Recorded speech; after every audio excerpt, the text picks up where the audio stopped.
Hey guys, welcome to JR's Breakdowns. This week we're going to go through the entire NFL board, as we're going to do every single week.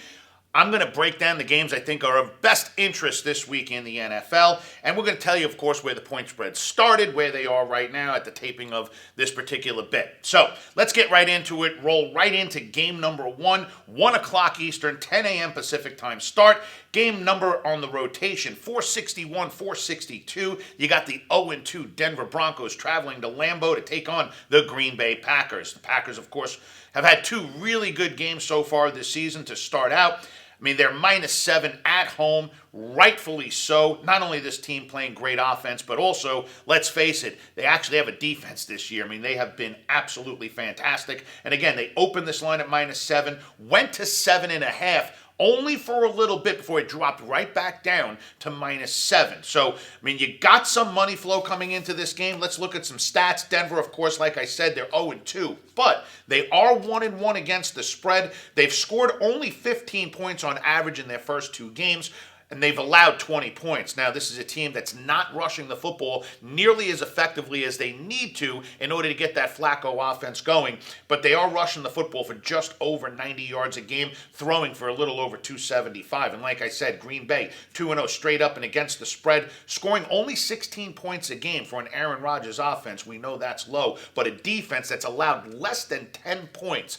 in the first two games combined on average. Now, again, same thing. They've always had an issue with their running game, rushing the football fairly effectively, just under 96 yards a game, and only throwing for 179 yards. So we know it's just a matter of time before this Aaron Rodgers offense gets all dialed up. Now, let's go on to game number 2 here, also at 1 o'clock Eastern, 10 a.m. Pacific. You got the Lions going to Philadelphia to take on the Eagles. This line opened, Eagles -7 points. It has since dropped by the time we actually got to making this segment, and they are now minus only 5 points. So 2 full points have come in, and you had enough action on this game to drag that line down. And what we're talking about here, guys, of course, the public has not put their money on this game yet, but it looks like some of the sharps out there, some institutional money, at least early on, came in on the Detroit Lions here, dragging that line down to Detroit plus only 5. Now, we know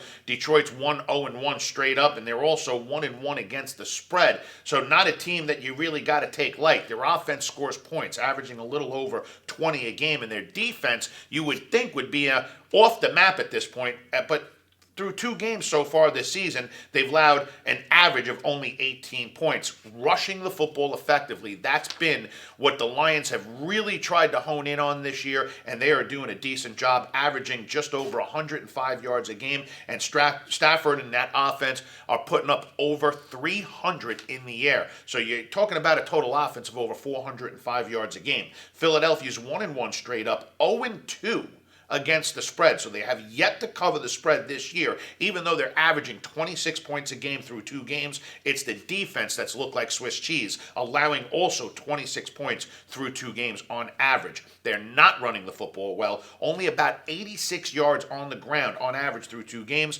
and 275 in the air for Wentz and company, who really didn't show up until the second half of week number 1.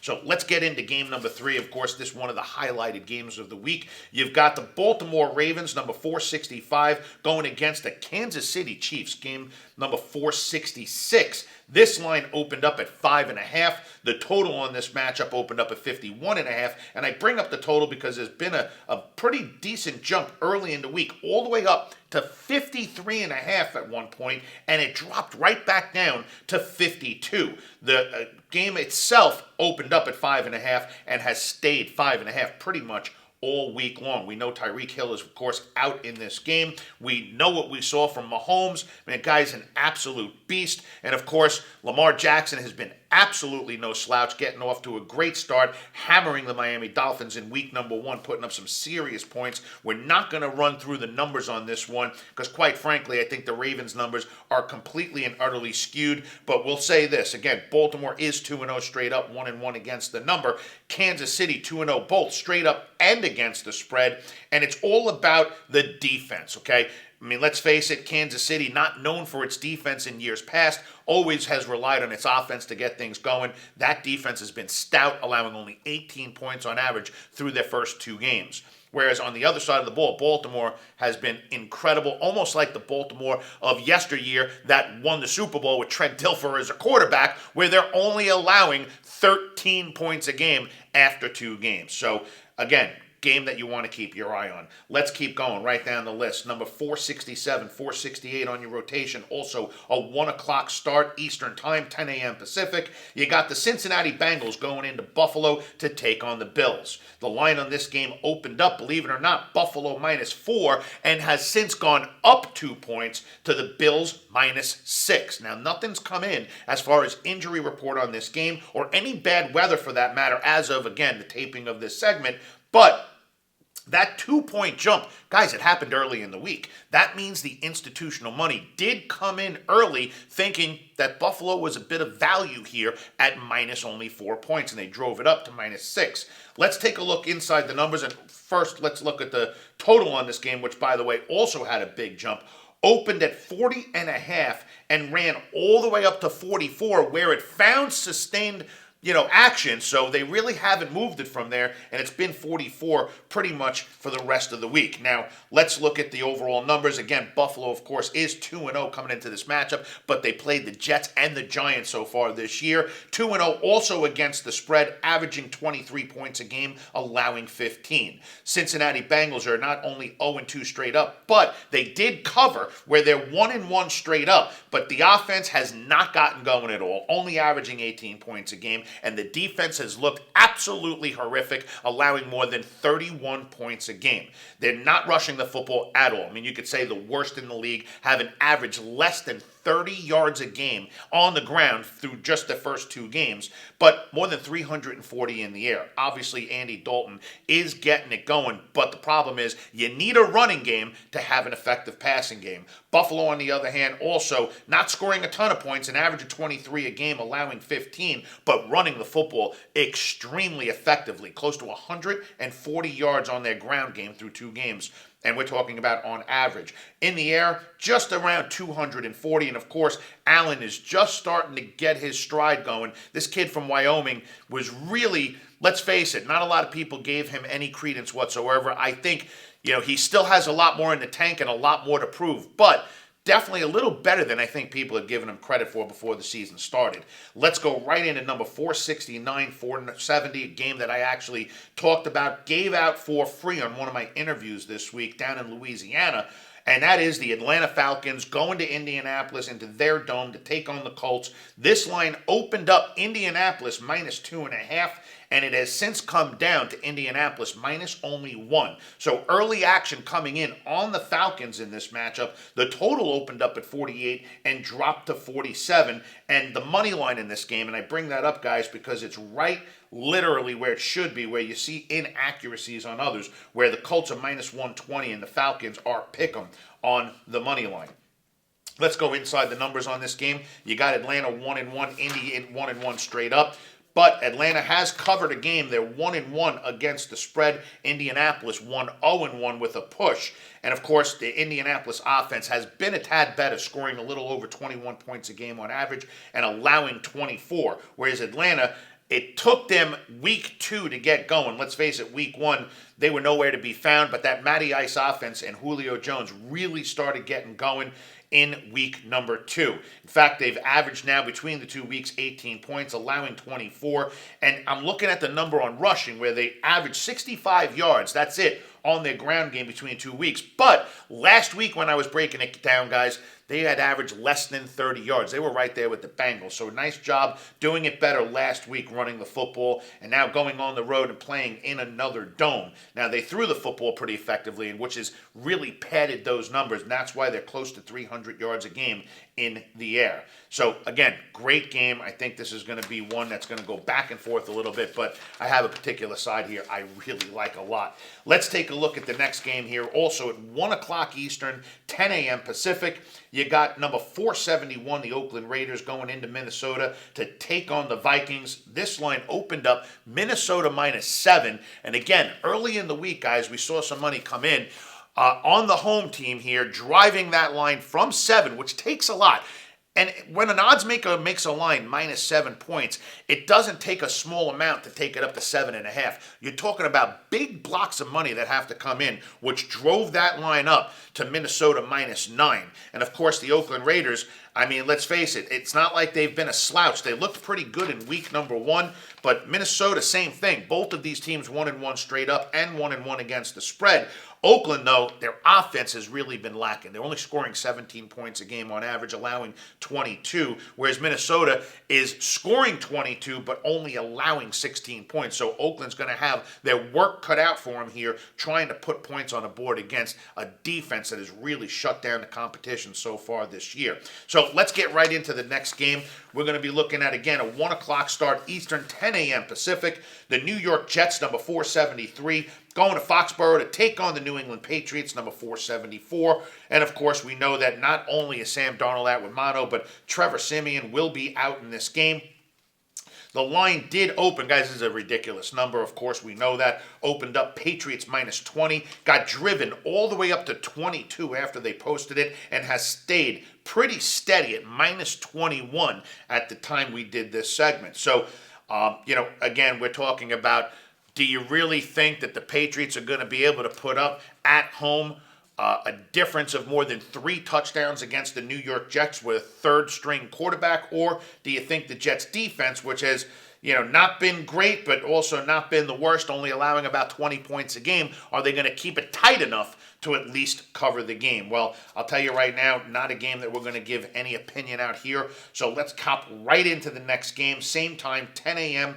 Pacific time, 1 o'clock start Eastern. Again, another big wood spread here. You got the Miami Dolphins, number 475, going to Dallas to take on the Cowboys. This line, guys, opened up Dallas minus 17. And how about got driven 5 points all the way up to 22 points early in the week. So, I mean, you want to talk about the action coming in early, thinking that there was some real value here on the Dallas Cowboys. Well, it came in, they drove the line up, and now you're talking about more than a 3-touchdown favorite. The total on this game, it opened 47, stayed 47 pretty much all week. Now, we're going to hop right into the later slate here, the afternoon, 1 o'clock Pacific time, 4 o'clock Eastern. You got the Giants going to Tampa to take on the Buccaneers. This line opened, the Bucs minus 5, got driven up to 6.5, but has since dropped, and that has to do a little bit with the fact that there's a little bit of a variable here. We know now that Eli Manning has been benched in this game.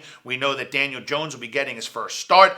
Not knowing what to expect here, the odds makers are likely not to move the line too much from where it is right now, with the Bucs being minus 6 points. And again, stats not going to be friendly in this game, so we're not going to run through them. Let's get right into the next game. 1 o'clock Pacific, 4 o'clock Eastern, Carolina Panthers are going on the road to take on the Arizona Cardinals. Now, before we realized that Cam Newton was out in this game, the odds makers posted it, Panthers minus 3.5. Once you knew Newton was out and, now you've got backup in there, you're going to see a big change in this point spread, which went from Carolina minus 3.5 to Arizona minus 2. And even the total on this game went up a full point from 43.5 to 44.5. And let's take a little look inside the numbers here. Of course, Carolina is 0-2 straight up and against the spread. But guys, Arizona 0-1 straight up, 2-0 against the spread. Kyler Murray really starting to pour it on offensively. They've been able to stay in games. It's the defense that's been letting down. They're averaging only 22 points a game. Should be good enough for at least a split record, but that defense has allowed on average of 25 points. Now, they got to get to that running game. I know this is all about the pass. I know it's all about Murray. I know it's all about the gun, but if you want, I just said it before, you want an effective passing game, you got to have an effective running game. To an extent, you got to set up the play action. You got to be able to do it, and that's something Arizona is definitely going to need to work on. Let's jump right into the next game. We've got number 481, 482. This game slated for 125 Pacific, 425 Eastern. Saints going to Seattle to take on the Seahawks. This line opened up again. This was before you had Right now, Teddy Bridgewater as probable. We know that Drew Brees is going to be out of this game. Therefore, Seattle Seahawks open -4 and has only gone up a half a point to -4.5. Again, don't want to run through numbers knowing that now Bridgewater is going to probably be the one that's going to have the helmet this one for the New Orleans Saints. But guys, if the Saints can even just split out, because Drew Brees is not going to be out for the entire season like Ben Roethlisberger of the Steelers. Looks like the Saints are going to have to keep it together, rely on Bridgewater just to hit 500, okay? They really want to just maybe get 3-3 out of him, and this would be a game that they might be able to at least keep it tight enough to maybe pull out a last-minute victory. Because, again, if he can keep it tight and if he's capable of winning 3 games, maybe losing 3 games, Drew Brees comes back and they have a clear path in a wide-open NFC to be able to make a run and possibly get into the playoffs and into the Super Bowl. Let's jump right into number 483, 484. This game also slated for 1:25 Pacific time, 4:25 Eastern. Got the Houston Texans going to LA to take on the Chargers. Line on this game opened up. Chargers -3.5 actually dropped down to only -3. So you do have some money coming in clearly on the Houston Texans. Both teams are 1-1 straight up. The Chargers are 0-1-1 against the spread, whereas the Houston Texans are 1-1. They're pretty much identical. The numbers here break down pretty much the same, so paper is not going to help you with this one, guys. This is where a guy like me is going to be able to really shine some light and show you how one side over the other is much more razor sharp than the other, but it's more than meets the eye. So let's go right into the next game on the board. You got the Steelers going into San Francisco to take on the 49ers. James Conner's probable. Mason Rudolph is probable, and we know Ben Roethlisberger is out. Looks like season-ending surgery for him. 49ers opened up originally when they thought he was going to possibly start, and Rudolph was a clear second. Opened this San Francisco pick'em. It now is, of course, got driven up to a full touchdown. 49ers went to -7. They're now sitting around 6.5. And, of course, the total on this game opened 46.5 and dropped to 43.5. Last game on the board, Sunday Night Football. You got the LA Rams going on the road to take on the Cleveland Browns, number 487, 488. This game scheduled for 8:20 Eastern Time, 5:20 Pacific. Rams, -2.5 was the opening line, 51 on the total. Went up a half a point, Rams -3, laying the wood on the road here on the Sunday night game, but the total came down 4 full points in this matchup, guys, and really, when you look at it, Rams, of course, 2-0 straight up and against the spread, but one of the best offensives in the league right now, scoring an average of 28 points already, with a defense only allowing 18. Both running the football and passing the football well, but really running the football very effectively when they need to, more than 140 yards on average on the ground. Cleveland hardly even clearing 85 yards on the ground, relying on Baker Mayfield's arm for a little more than 270 yards in the air. And guys, that's going to wrap it up for JR's Breakdowns.